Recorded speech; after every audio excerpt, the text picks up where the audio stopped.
back to Steve's Guitar. So this is a precursor video really. I'm going to make a quick series on Sultans of Swing. So I'm going to do my original sort of busking arrangement and the one that I used to gig later on. Actually there's 3 versions of it, so I might do all 3. Before I start all that, I thought I'd just tell you the story of how Sultans of Swing took me from being an occasional busker to a full-time gigging musician. Put this guitar away and I'll tell you all about it.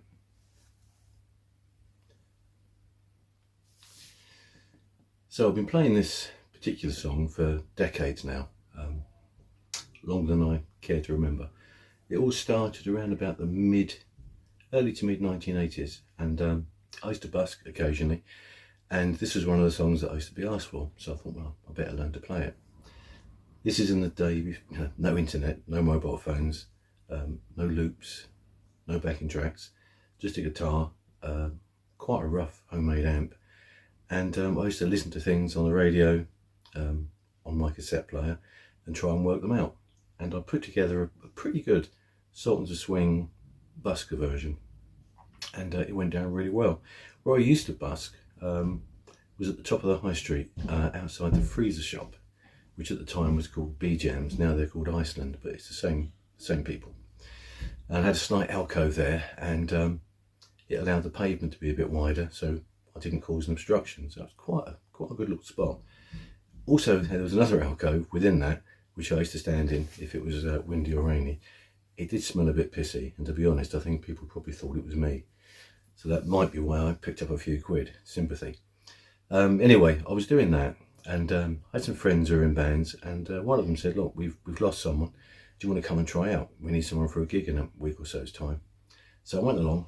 The guy I knew, Rob, that wasn't his name, but I called him Rob, and his brother tried out, and they said, no, you're just not good enough. You're not, not what we want. So I thought, fair enough. Can't win them all. Didn't think any more about it.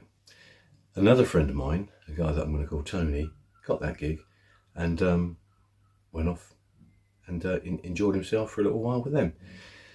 Anyway, one afternoon I was doing my Sultans of Swing thing. I pulled in quite a good crowd, and I probably made about £3.50, which was good for me. I'm quite happy with that. And in amongst the crowd was Tony. And as everyone dispersed, I was packing up. And he said, that was really good, mate. I didn't know you could play like that. I said, well, yeah, that's what I can play like. What have you been told then? He said, well, Rob told me you were useless. I said, oh, okay, fair enough. Anyway, they were playing at my local pub that weekend, which was like 2 days away. So I said, come down and see us.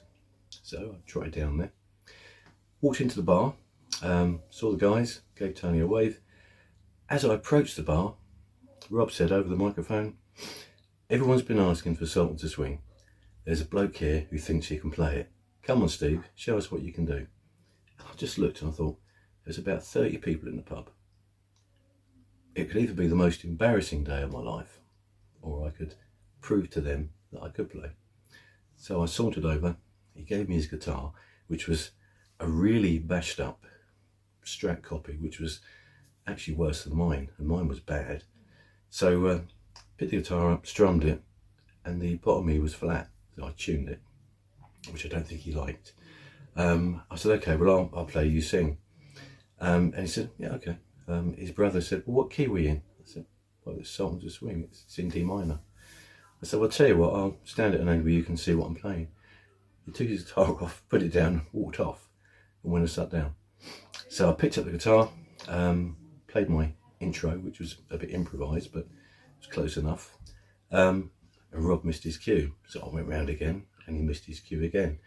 People in the pub were actually taking notice, and there were heads coming around the corner from the other bar.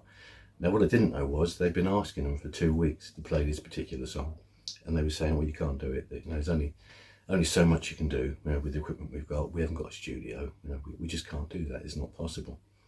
So anyway, I nudged Rob out the way and said, okay, I'll take over. Played it through, sang it myself.